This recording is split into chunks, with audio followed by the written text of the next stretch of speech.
Hello, fellow book lovers, both readers and writers. I am Matty Dalrymple. I write the Ann Kinnear Suspense Novels and Suspense Shorts and the Lizzy Ballard Thrillers. And I also write, speak, podcast, and consult on the writing craft and the publishing voyage as the indie author. And this is my video series, What I Learned, where I ask authors two questions related to their latest book. What did they learn from that book that they would like to share with their fellow writers? And what did they learn that they would like to share with their fellow readers? And I'm here today with Dale L. Roberts. Hey, Dale, how are you doing? Hey, Maddie, always a pleasure. I am fantastic. Thanks. Excellent. And it is always wonderful to talk to you. And in case anyone doesn't know you yet, just to give a little bit of background on you, Dale L. Roberts is a self publishing advocate, award winning author, and renowned video creator. With over 50 publications, he has become an authority in self publishing, leading him to create his own YouTube channel, Self Publishing with Dale, regarded, I can vouch for this, as one of the premier information resources in the indie publishing community. And Dale lives in Columbus, Ohio with his wife, Kelli, and two rescue cats, Auggie and Allie. And we are going to be talking today about his latest book, which is How to Write a Book in 48 Hours. And so I think it's only right that we start with the first of the two What I Learned questions, which is what did you learn that you would like to share with your fellow writers? Boy, I tell you, I've been sitting on this and it's essentially an essay is what it is. It's very short, but I've been sitting on this since about 2015. I went and updated it more recently around 2021, and then I just sat on it. I went into the studio, I recorded the audiobook version of it. I had everything ready to go. But the thing that was holding me back was perfection. I was trying to make things perfect. I was trying to launch it at the right time. And then eventually what ended up happening was I worked with a sponsor and I'm like, you know what? I need to show the whole process of publishing through a specific platform. So why don't I just go ahead and use this as an example? And so that's what I ended up doing. So the process that I learned was stop procrastinating, just pull the trigger. Yes, that's right. I even struggle with publishing some of my work like everybody else does. Well, it's funny that it took you, what is it, like 8 years from concept to publish the 40, write your book or write your book in 48 hours. But, it surprised me that the beginning of that was so early because I just assumed that there would be a heavy aspect of AI in here, but you had gotten a lot of these concepts down on paper before AI really hit the way we know it today. Right. Yeah. I could have explored the idea of AI, and that was one of the huge reasons I think that was holding me back was because there was more information coming in, but I wanted to keep this essay as brief and as to the point as possible. To me, I feel like an entirely different essay needs to be opened up about AI in itself. So yeah, I just tried to go for simplicity on this one and not try to overwhelm people. And that's the whole thing is let me give you the basic fundamental understanding of how to write that book and how to do it in the most efficient way possible without sacrificing quality. Because you and I both know AI is great. It's good. But there is a lot of quality control that still needs to be implemented. There needs to be a lot more attention to detail put into fact checking and cross checking any references that you're using through AI. And so I thought, ooh, let's go ahead and just keep it basic as possible. Yeah, I think one thing that's going to really need to be clarified before not easy conversations, but sensible conversations can be made about AI is this distinction between, now if you go onto the platforms, it says, did you use AI in the creation of your work? And of course, anyone who's applying, like, I don't know, word grammar editor is using AI in some form. And I don't think that that's the intent of platforms like KDP. And then there are Yeah. people who are like, you know, writing, editing, and publishing and creating a cover for their book on their phone in the checkout line. And I think that's what they're looking for. And it's going to be interesting to see how a more nuanced definition of writing with AI emerges over time. Yeah, absolutely. It's an exciting age for us to be in. There's a lot of Yeah. people who are scared. There are a lot of people who are excited. I'm kind of, the glass is half full. I really Yeah. see a lot of great coming from AI as long as it's leveraged in the most ethical way possible. So you had mentioned this idea that, yes, even you needed kind of like a kick in the pants to finally get this out. And in your case, it was a very specific tactical thing of working with a sponsor. Do you have a couple of tips that you would like to share with your fellow writers about how they can get over that? Oh, I'm just going to work on it. I'm just going to do one more pass. I think having an accountability buddy or an accountability partner of some sort really helps out a lot. And I guess whether they wanted to think they were or not, but my sponsors were my accountability buddies. Yeah. I had pretty much had said, "Hey, I'm gonna put out a video about how to publish a book online, what do you think of this concept?" They're like, "Done." And there was no way I could back out, but in the same instance, I didn't want to put out any ghostwritten work. I didn't wanna put out any type of fluff, and I didn't wanna put out another low content book like a diary, notebook, or journal or anything else like that, and so that's why it just kind of fell into just that particular publication. I'm like, "You know what? Let's go ahead and do that." The funny thing is, I know for sure right now, I've got about another 8 publications I'm sitting on.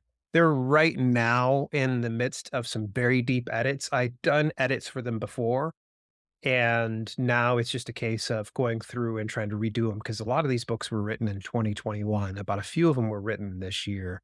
So accountability partners really make a huge difference. I've starting to working with a new editor, so she's really been the catalyst into me taking action, finally doing it.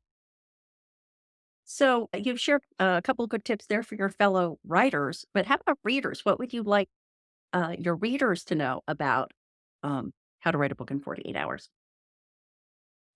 Man, I you're gonna get a lot of people that are going to really hype up their books and say, "Oh, I've got the exact blueprint to how it's gonna be done."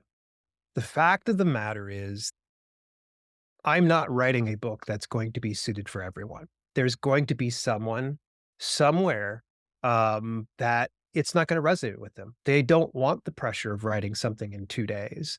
A good friend of mine, Mark Brownless, man, he will take anywhere from about 6 to 12 months to put together a full manuscript. And he doesn't feel right trying to have to rush that. So, what my readers should understand is if you go through and you read this and you say, "Ooh, man, this is a challenge. Ooh, man, this is hard."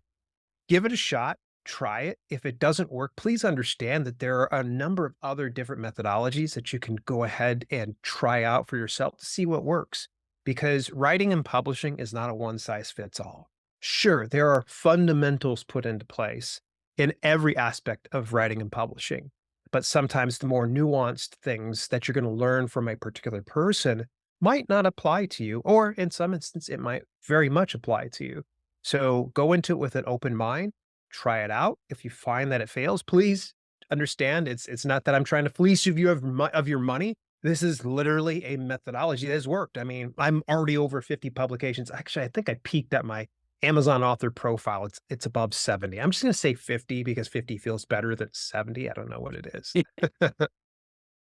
Well, I think that writing a book about writing a book in 48 hours is kind of like writing a book about running the 4-minute mile. It's something that a small percentage of people can do, but that a lot of people can benefit from reading about it. Like somebody might really just want to go out and jog, but they want to see what approach the 4-minute miler people are using, but because they might say, "Oh yeah, not going to do that, not going to do that." Oh yeah, there's a tidbit. I this is a great way to think about warm-up stretches or whatever it might be, and so I think that that applies to any how-to book that even if you probably shouldn't just march through it and do every single thing it lists, you read it and you Yeah. glean what is right for you and disregard the things that are not right for you.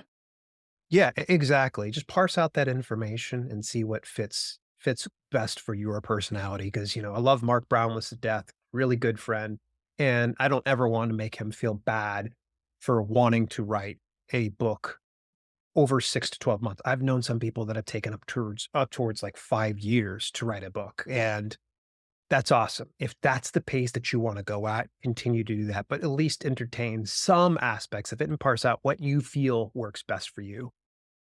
So I have to ask you one question. If you were going to pull one tip out of how to write a book in 48 hours that you feel would be applicable even to people who want to write more quickly but are not necessarily targeting 48 hours, is there one tip you want to call out that you'd share?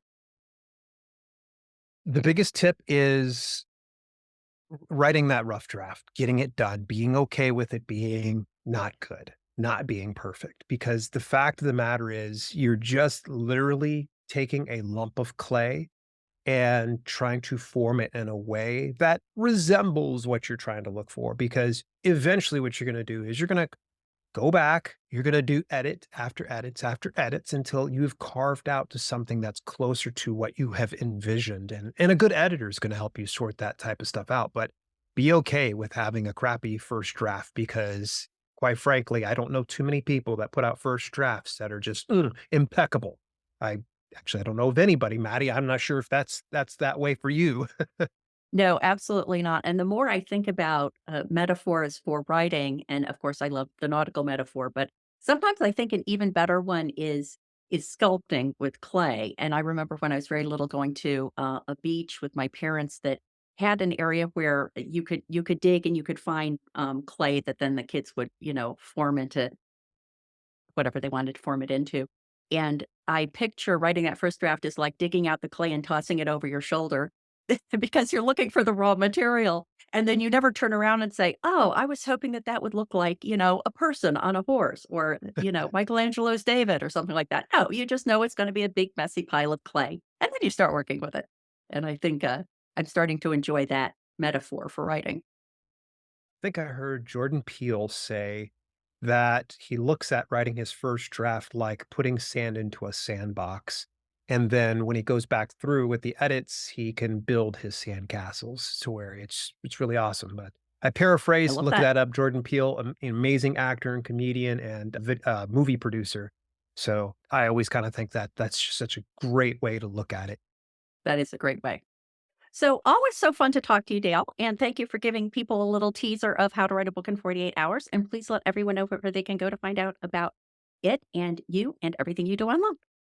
You can look up the 48 hours book if you just go over to dalelinks.com/48 hours book. That's 48 hours book.